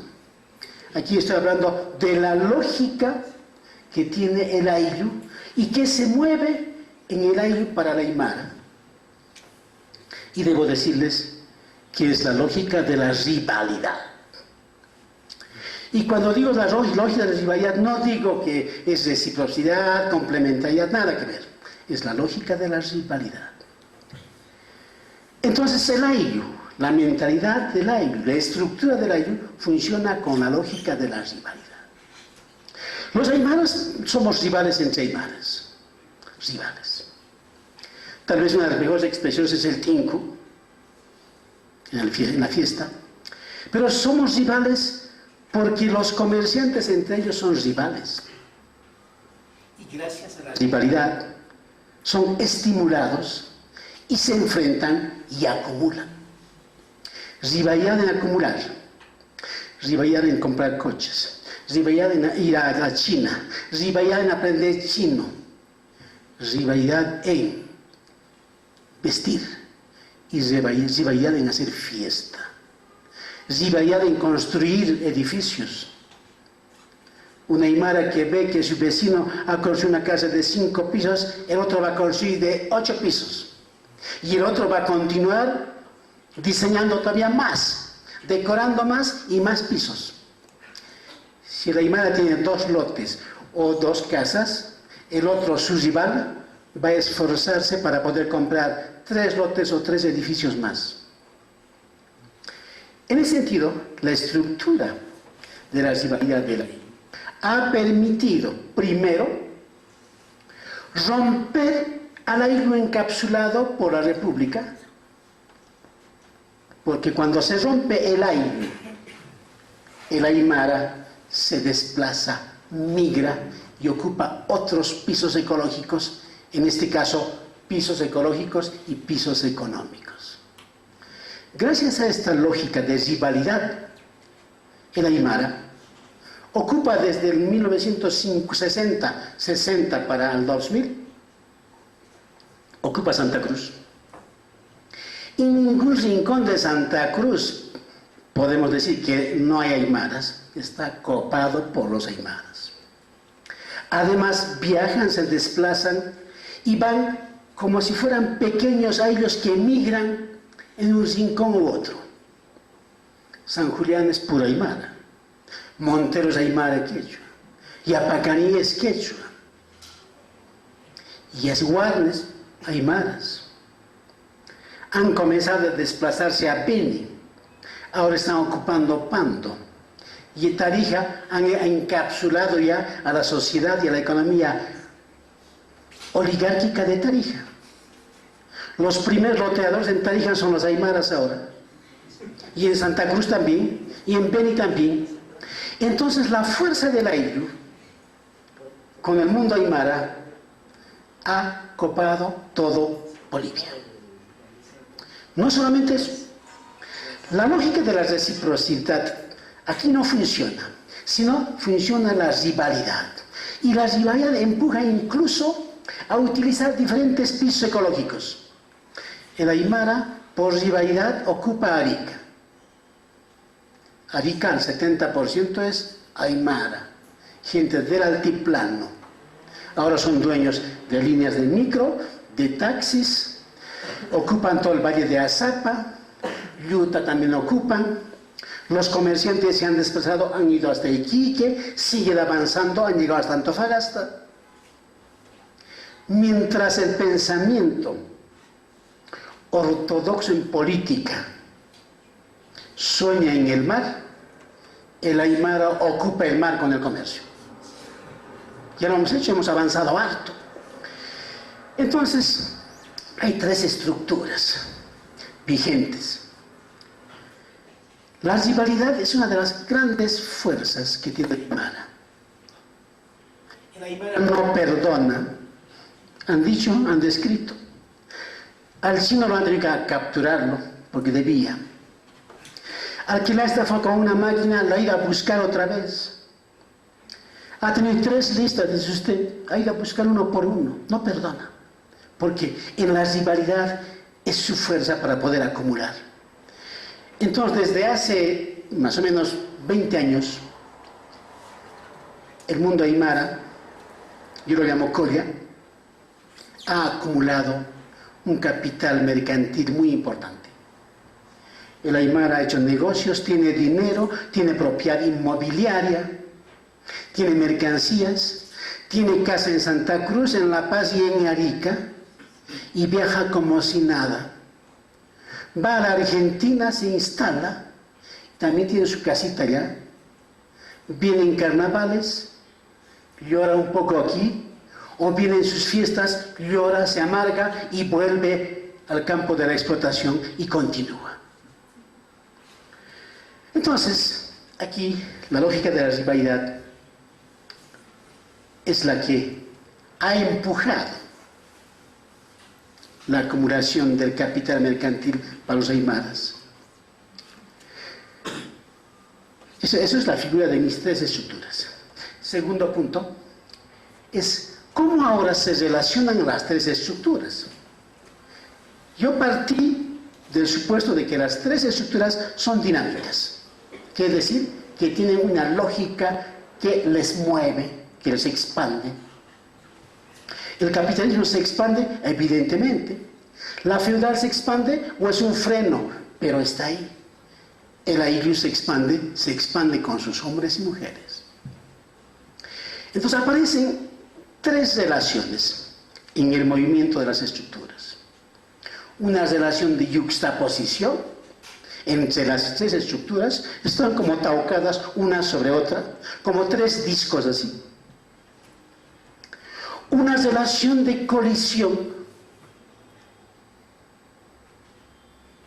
¿Por qué colisión? Porque cada estructura gira en sentido opuesto a la otra. Entonces se frotan las estructuras. El capitalismo gira a este lado, la lógica feudal gira a este lado, por tanto hay un frotamiento, una colisión. En la colisión se convierte entonces obstáculo, barrera para las instituciones y para el desarrollo del capitalismo. Entre la lógica feudal y la de ayllu existe yuxtaposición y también colisión. La feudal no le permite al hombre, al actor, entre comillas, de la economía informal, no le permite hacer fácil negocios. Entonces, ¿qué hace la aymara? Arma su sindicato para defenderse de la alcaldía. Una vez que hay su sindicato, nadie le va a sacar de la esquina. Y va a dejar la esquina en herencia a su hijo, a su nieto. Y los alcaldes, los concejales, algunos tarados del siglo, que piensan en el siglo XIX, pueden acusar. No hay calles para caminar, se han ocupado las aceras, han invadido el teleférico, invaden los pinos, todo pueden decir. Pero en esta época estamos en el proceso de acumulación. Y digo, todo va. Existe entonces yuxtaposición y frotamiento. Lo más importante y lo más novedoso es de que los economistas y sociólogos no ven eso. Es que entre el ayllu, que es una estructura que está, digamos, abajo, y el capitalismo que engloba, existe una relación de articulación. La relación de articulación hace de que el aymara juegue la competencia, y cuando juega la competencia, juega como si fuera una rivalidad. Entonces, la articulación entre el capitalismo y la rivalidad del ayllu en la economía o en la máquina económica produce un campo dinámico, un campo que representa 80% de la economía boliviana, que absorbe mano de obra y que produce. Y que los economistas no están capacitados a calcular cuánto aporta esa llamada economía informal al PIB. Tampoco pueden calcular cuántos desocupados hay en ese 80%. Porque en ese campo todos trabajan y todos parecen también no trabajar. Unos trabajan de noche, otros 3 horas, otros 4 horas. El que vende chicles trabaja o no trabaja. Trabaja. Para irme trabaja. Pero detrás de cada actor en esa economía está también la comunidad de origen, está también las relaciones entre ayllus, está también en juego la ocupación del espacio. Ustedes conocen, el Alto parece caótico a primera vista, todos parecen vivir por aquí y por allá. No es así. En el Alto podemos encontrar ayllus por todo lado. Los de Villarroel viven por Santiago II. ¿Quiénes viven por Alto Lima? los de Puerto Costa, una parte de Puerto Costa. Entonces esta articulación es la que ha provocado a primera vista y visible en la economía lo que los economistas llaman la parte formal y la informal. Ese campo llamado informal, yo llamo la metamorfosis de la y el capitalismo. Es una economía muy particular. Eso no puede darse en China ni en África, ni en Paraguay, pero sí se puede dar en Perú y se da en Perú y sobre todo la zona sur de Perú. La gente del Perú también, que es aymara, se instala en el Alto.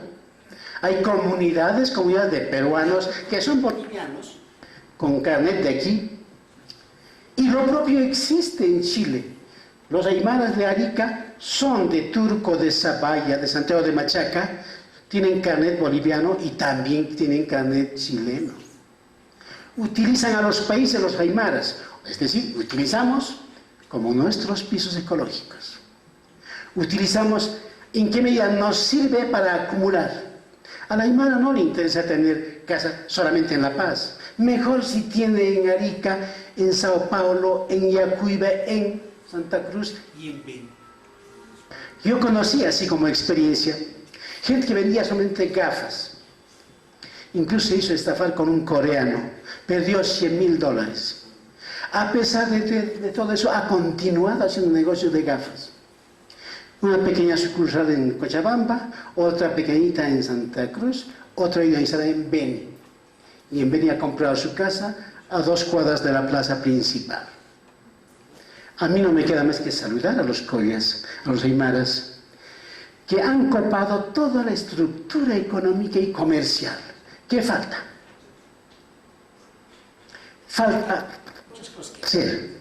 Pero primero es comprender con una lectura así, desde donde nosotros somos, nuestra estructura, nuestra lógica y nuestra fuerza. Y eso los economistas bolivianos no han entendido.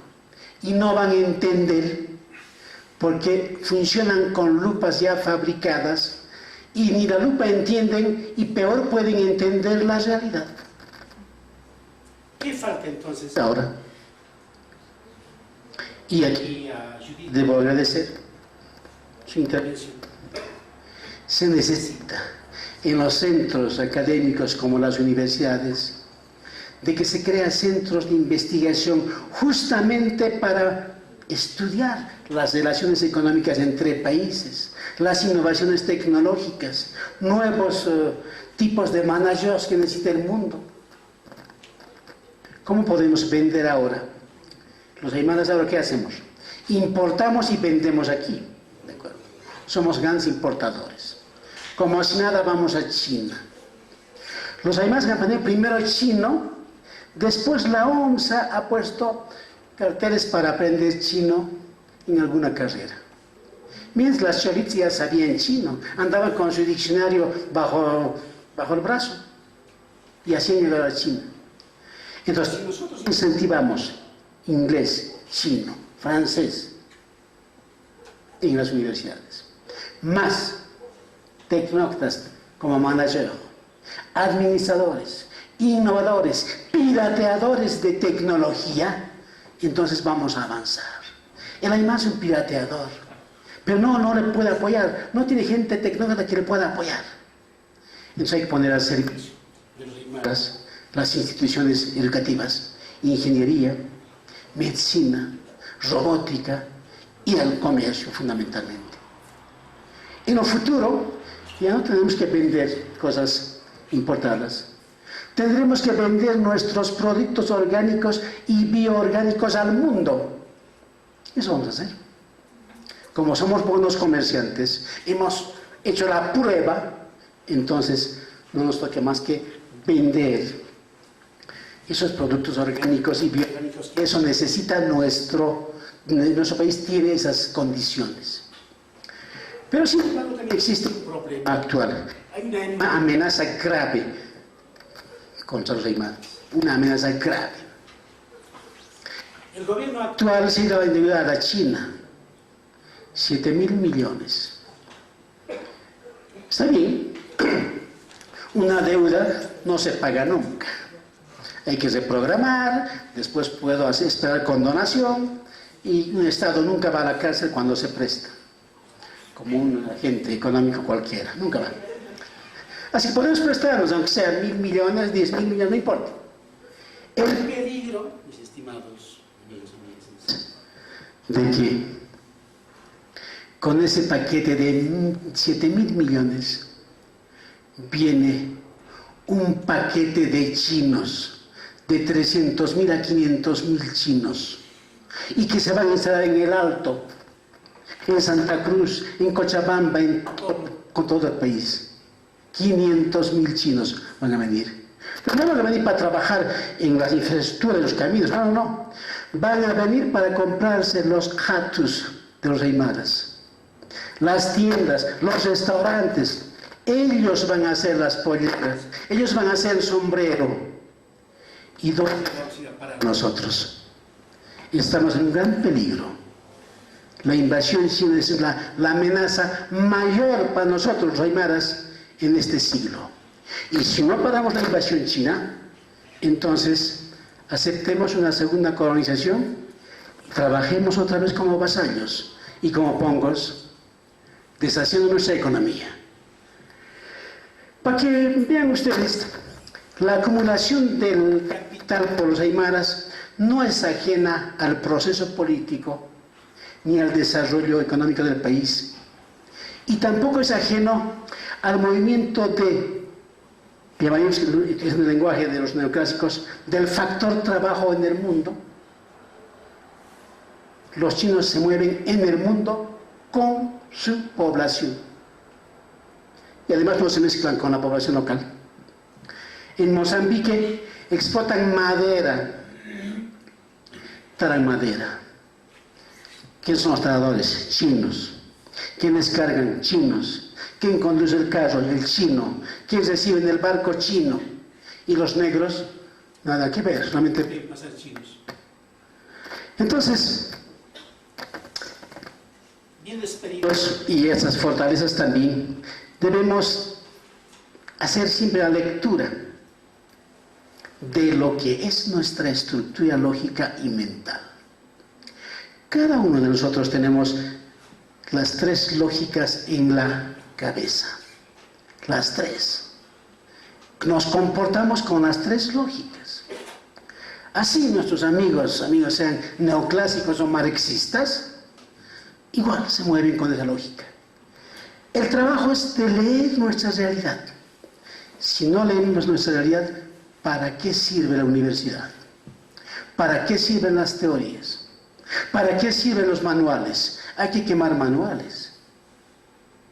Hace tiempo, la economía política y la carrera de economía en Bolivia ha sido desacreditada en su capacidad de comprender la realidad económica y social. Nuestra sociedad no es homogénea, pero hay fuerzas de dominancia, como es la lógica de la rivalidad y del capitalismo. Pero también existen estructuras feudales que no permiten el desenvolvimiento pleno de los comerciantes, de la gente que produce. ¿El mapa qué hace? Hace competencia desleal al comerciante. Hace pan, vende harina, vende carne y va contra ¿quién? Contra el comerciante. Pero hace negocios con la plata del Estado, mientras el comerciante arriesga su capital. Eso quería compartir con ustedes y seguro que vamos a seguir conversando. Gracias.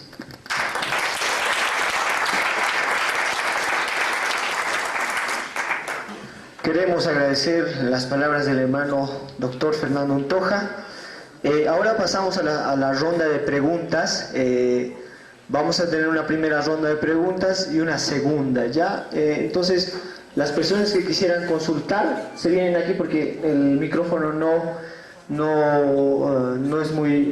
se puede alargar, ¿no es cierto? Entonces pueden venir hasta aquí, ¿no? Entonces, Tiene que ser una pregunta concreta, por favor, y a un expositor como tal. Ya, por favor, seremos breves en eso. Aquí, por favor. Desde acá nomás. Muchas gracias a los expositores, a los organizadores, a los presentes.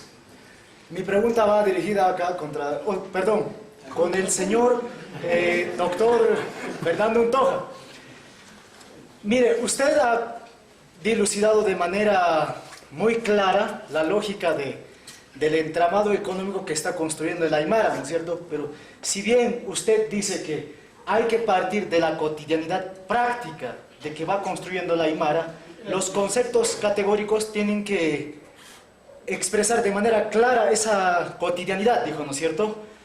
Entonces, cuando habla de los aymaras que migran a Chile o los aymaras que migran a Argentina, nosotros como gente que migramos de la provincia, sabemos que gente que migra a la Argentina, de los 10 que migran o de los 20 que migran, 1 o 2 logran triunfar, o tienen sus casas o construyen mediante esa lógica de rivalidad y esa competencia.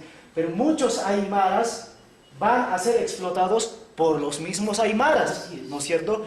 Ahora, en el caso de los chinos, me parece una abstracción generalizada cuando dice los chinos nos están invadiendo. Es cierto que hay muchos chinos que en Santa Cruz, en La Paz, han establecido negocios, más que todo lo que se ve comúnmente es con la venta de pollos chinos, etcétera, etcétera, ¿no es cierto?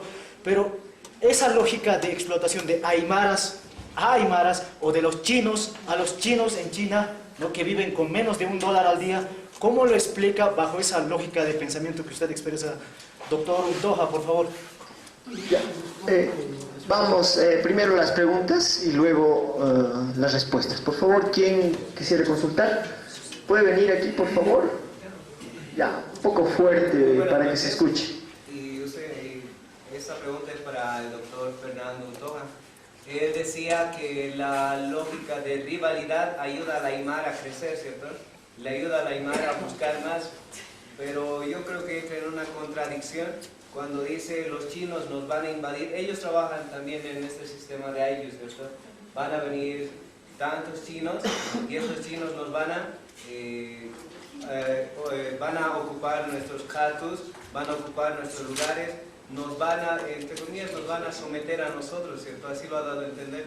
Pero yo digo, si él expresa, dice, el aymara trabaja en lógica de rivalidad, si encuentra un rival mucho más fuerte, el aymara no se va a mover a hacer algo mucho más innovador, más creativo, más audaz, para poder desarrollarse mucho más que, entre comillas, como usted lo ha llamado, mucho más que los chinos. Entonces, ¿por qué tendría que ser una amenaza? Lo que podría ser una oportunidad para el aymara a ser mucho mejor, a buscar nuevos mercados, a buscar nuevas tecnologías para superarlos. Es mi pregunta. La tercera pregunta, por favor, también trataremos de preguntar a otros expositores también, por favor. Les vamos a rogar. Allá, por favor. Gracias. También mi pregunta para el doctor Fernando Untoja. Buenas noches. Muy clara la exposición. A mí lo que me llamó la atención es que la rivalidad entre los aymaras está generando obviamente una competencia, entre comillas, positiva, porque ellos necesitan desarrollarse. Sin embargo, eso está también ocasionando una alta salida, alta migración rural. ¿Cómo usted más o menos lo ve el futuro rural de Bolivia, entonces, en este caso, el contexto aymara, siendo que el aymara está tan interesado de esta competencia económica, etcétera? Es mi pregunta. ¿Está bien? La cuarta pregunta, por favor. Sí, buenas noches, don Untoja. Una pregunta que me gustaría más clara. Cuando hizo usted la exposición de los 3 niveles, usted afirmó de manera tácita que no hay una lógica de la reciprocidad ni de complementariedad, sino al contrario, una lógica de rivalidad, que no se diferencia tanto, digamos, con la lógica del capitalismo, porque usted mismo ha afirmado que hay una articulación entre esas dos lógicas. Entonces estaríamos planteando que todos esos estudios, todas esas ilusiones, utopías y discursos que hay, recién ahora ya no sirven, o no servían antes. o eran lecturas maderas? Bueno, esto ya las siguientes preguntas van a ser para la segunda ronda, por favor. Los hermanos que quisieran también para los certificados, ¿no? Va a pasar una lista para los certificados, solo va a tener un costo de 5 bolivianos, ¿no? Por favor, hermano. Gracias. Casi las 4 preguntas se relacionan. O sea, yo no he dicho que hay que partir de la cotidianidad. La cotidianidad nos puede engañar. Puesto que el comerciante que está en Auyustos, el vendedor de chicles y salteñas, es la cotidianidad. Lo que hay que interesarse es qué lógica funciona detrás de esas relaciones. Entonces afirmo que detrás de las relaciones económicas funciona la lógica de la rivalidad propia al aire. La cuestión de los chinos, han preguntado 2 personas, no es una abstracción. ¿Por qué existe la amenaza china? Porque los chinos no solamente mandan chinos como Bolivia, como de Bolivia van a la Argentina los aymaras. Los bolivianos acá como aymaras van a Arica, se instalan, trabajan de lo que pueden y acumulan su riqueza o su patrimonio. Los chinos no. Los chinos tienen un apoyo de acuerdo a una política mundial que tiene China de localizar poblaciones chinas en el mundo. Por tanto, van a dar recursos. Van a venir chinos para comprarles su cato. El señor dirá, mi cato vale $10.000. Yo soy chino, digo, le pago $25.000. ¿Vende o no vende? Pues me va a vender. Ese es el peligro. Entonces no es una abstracción. La China, ¿por qué ha aumentado? Ha dicho ahora, pueden hacer guaguas 2. Antes era 1 nomás, ahora dice 2 pueden hacer. Porque la geopolítica china a nivel mundial es de ocupar espacios en todos los continentes. Y Bolivia en ese sentido es vulnerable. Tiene instituciones débiles, desorganizadas. Tiene también una virtud y que es al mismo tiempo un defecto de ser demasiado acogedores. Nosotros abrimos las puertas y entregamos a nuestras hijas al extranjero. Y eso es la tarea de Atahualpa también. Abrió la puerta a todos para hacerse dominar. Entonces acá hay que cambiar la cosa. Luego, la rivalidad. Es positivo. Es positiva la rivalidad. Eso nos está dando fuerza. Eso nos ha permitido, mire, ocupar Santa Cruz al 80% de la población de Santa Cruz. Así los cambas quieren que sea una nación, etc., no existe nación camba. Para hacer barrera a los collas en su lógica comercial, han inventado esa famosa frase que dice: el colla cuando cruza el río Piraíes come colla. ¿Quién inventó eso? La oligarquía. Pero tampoco, digamos, los collas actúan así. El colla actúa por mimetismo y empieza a expresar su música, su fuerza, su economía, una vez que se concentra en familia y ocupa espacios en el comercio. Todos los mercados en Santa Cruz están ocupados por collas, absolutamente todos. Constructores collas, choferes collas, los agricultores collas. Entonces, innegable es la presencia colla en Santa Cruz. Ahora, ¿qué va a pasar con el mundo rural? ¿Qué va a pasar? Si todos se van a venir, usted dice, a la ciudad, ¿y qué va a pasar? Por eso yo planteé, como Bolivia tiene pisos ecológicos diferentes, entonces, una política de desarrollo económico tiene que apuntar a la producción orgánica y bioorgánica, sostenible en el tiempo, mucho más sana que centrales nucleares, que otras industrias contaminantes. 2 potencias tiene Bolivia: la agricultura orgánica y bioorgánica y el turismo. El mundo necesita comer cosas naturales. Aquí Judith nos va a decir cuánto cuesta conseguir una palta en París, por ejemplo, y cuánto cuesta, de dónde viene, traen de Israel.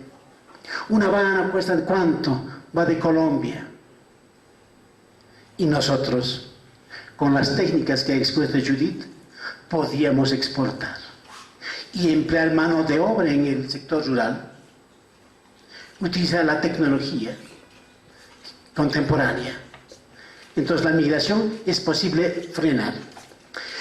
Luego, la cuarta pregunta era, entonces, si no existe reciprocidad, complementariedad, ¿eso era un cuento? Dijo, ¿está aquí o se fue? Ayuda a complementar. Muy bien. Es que la reciprocidad y la complementariedad, ustedes saben, aquí tengo a mi lado antropólogos, es cuento de etnólogos y antropólogos para caracterizar a las sociedades no occidentales. Ese es. ¿Quién es uno de los capos de eso? Es Karl Polanyi. Y a partir de ahí han trabajado las economías no occidentales, no capitalistas, no conocen dinero, no conocen intercambio, es de trueque y funciona en base a la reciprocidad y complementariedad. Han inflado de tal manera esos dos términos que a mucha gente les ha gustado. Damas y caballeros, existe complementariedad entre el esclavo y el amo. Existe reciprocidad entre el dominante y el dominado. Entonces no tiene ninguna fuerza. En el aire, pueda que haya formas de reciprocidad y complementariedad. Pero la que rige ahí no es la reciprocidad, es la rivalidad. La gente se enfrenta entre ellos, se enfrenta entre familias, pero no se enfrenta para destruirse. La rivalidad no es destrucción del otro, sino es mejorar como el otro y superar al otro en el trabajo, en la fiesta o en cualquier diversión. Entonces no se preocupe, compañeros, de que no se ponga nostálgico de que no hay reciprocidad, no hay complementariedad en el aire. No existe eso. Por eso es necesario procesar términos proyectados a través de las lupas de antropólogos y etnólogos. Porque Bolivia es un gran importador de modelos teóricos. Una época todos son liberales y otra época todos son marxistas, medio prochinos, medio estalinianos, medio cubanos, toditos. Y a partir de ahí idealizan Cuba, por ejemplo, los del actual gobierno. ¿Y cómo es Cuba? ¿Quién quiere ir a Cuba, por ejemplo, ahorita a vivir allá? Si es el paraíso. Nadie quiere ir. ¿Por qué? ¿Por qué no quiere ir? ¿Quién quiere ir a la Unión Soviética a vivir porque allá era el paraíso del socialismo? Nadie quiere ir. Todos quieren ir a Estados Unidos. ¿Por qué? Incluso el marxista sudamericano, boliviano, quiere ir a Estados Unidos y no a Cuba, ni a China, ni a Unión Soviética de esas épocas. Entonces hay que hacer atención en la importación de modelos teóricos. Es mejor teorizar nuestra realidad y aún con el riesgo de equivocarnos. Pero nosotros nos equivocaremos con el armazón teórico que hagamos sobre nuestra realidad y sobre nosotros. No podemos nosotros dejar en manos de antropólogos y etnólogos para que nos los hagan modelos y que nos digan, ustedes funcionan así, ahora tienen que cantar, bailar como nosotros hemos pensado. Nosotros los aymaras tenemos que hablar, construir nuestras cosas, exactamente cómo inventan y cómo piratean nuestros comerciantes algunas cosas para acumular capital.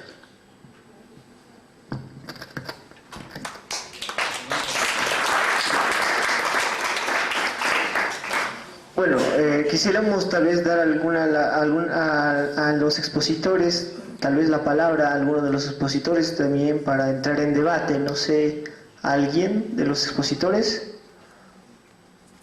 Ninguno, ¿no? Entonces vamos a pasar a la segunda ronda. Quisiéramos pedirles también que pregunten a los otros expositores para que no solo sea algo a un expositor. ¿Ya? Aquí, por favor. Yo quisiera hacer una pregunta, ¿no?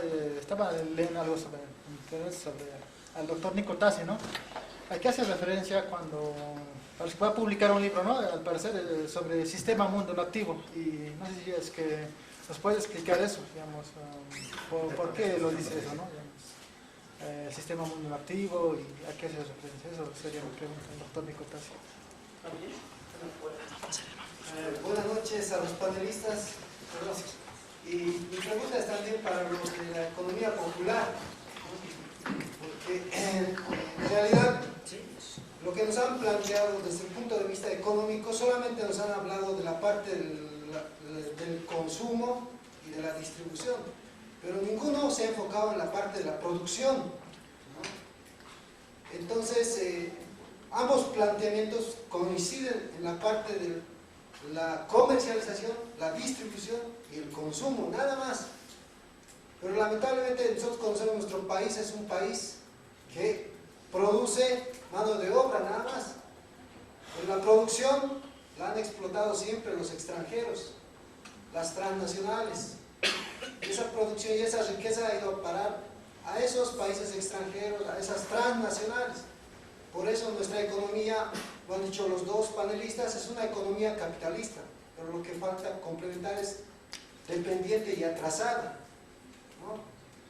Y en esa lógica de capitalismo, ambos plantean también una distribución en ese marco, pero yo no he escuchado un planteamiento de una producción desde otro punto de vista, que tenga su comercialización, su distribución y su consumo, porque estamos hablando de economía, ¿no? Entonces, en ese aspecto yo mi pregunta le extiendo a todos los panelistas, ¿qué tipo de producción ustedes están planteando? Porque solamente estamos hablando de las migajas del capital, de la forma de distribuir esas migajas, pero nuestro país lo que necesita ahora es producir y distribuir de manera más equitativa esa producción, esa riqueza, ¿no? Y no seguir exportando, ¿no? Eso solamente, gracias. Muchas gracias. Allá y aquí. Buenas noches. Les quiero agradecer a los panelistas. Yo soy Freddy Manani, de la arquitectura andina en el Alto. Muchos acá en el Alto no me conocen, yo soy más conocido en el extranjero. Yo lo que he visto entre los panelistas, me van a disculpar, para mí no es necesario, digamos, ser cursado en maestría o ser doctorado para entender la realidad de nuestra cultura, de nuestro ancestro, ¿no? ¿Por qué? Porque mucho hemos hablado y nunca hemos resuelto. En las universidades tenemos docentes, doctorados, egresados de Harvard, de Francia, de Europa, pero no hacen nada, no han solucionado nada hasta el momento. Es igual que los políticos. Me van a disculpar, señores. ¿Por qué digo esto? Porque a mí, por ejemplo, yo he estudiado 3 carreras. ¿Ya? Soy titulado de la OMSA de la Facultad de Tecnología, de la carrera de Construcciones Civiles. También soy graduado de la carrera de Ingeniería Civil y de la carrera de Arquitectura. Donde los docentes nos imponen incluso a no romper los esquemas, las normas, las tendencias que existen, que ellos tal vez han aprendido en el extranjero, y nos los traen acá y nos enseñan eso. Nosotros somos seres humanos donde podemos innovar, podemos ser talentosos, podemos romper los esquemas, así les guste o no les guste. ¿Ah? Ahora, por ejemplo, en otras universidades, en el extranjero, ¿qué hacen en las universidades? Las universidades tienen que ser líderes en cada país. En el Alto, por ejemplo, se ha formado una universidad donde tiene que ser el ícono de la revolución económica en Bolivia. Yo opondría eso. ¿Por qué? Porque el Alto ha trascendido fronteras con la revolución que hemos hecho, hermanos. No han hecho los políticos, no han hecho los docentes, sino han hecho la base. Nosotros, los aymaras, hemos hecho. Ahora, en las universidades, por ejemplo, en otras universidades, hay incubadoras. ¿Qué son las incubadoras? Ustedes, yo creo, nunca han escuchado. Tal vez yo por ejemplo, hasta hace unas semanas, yo no sabía qué eran las incubadoras. Las incubadoras son donde están los jóvenes, las jovencitas talentosas, ¿ya? Son hombres que pueden innovar tecnología, ¿ya? Son emprendedores, son aceleradoras para la economía de su propio país. Tenemos que ir al grano, ¿ya? Pero sin olvidar nuestra esencia. ¿Ah? Entonces, lo que yo he hecho, por ejemplo, he construido una nueva tendencia arquitectónica. Ahora, me voy a la pregunta. Por ejemplo, doctor Untoja dijo, existe la rivalidad. Entre aymaras seguimos diciéndonos de esa manera, hablando en ese concepto. Yo diría, más bien, somos ejemplo de emprendedores. El aymara no solo está pues en las capas ecológicas, en Santa Cruz, en Cobija, en la frontera en Chile, en la costa, sino el aymara incluso está en la China, está en Europa, está en los Estados Unidos, está en todo el mundo.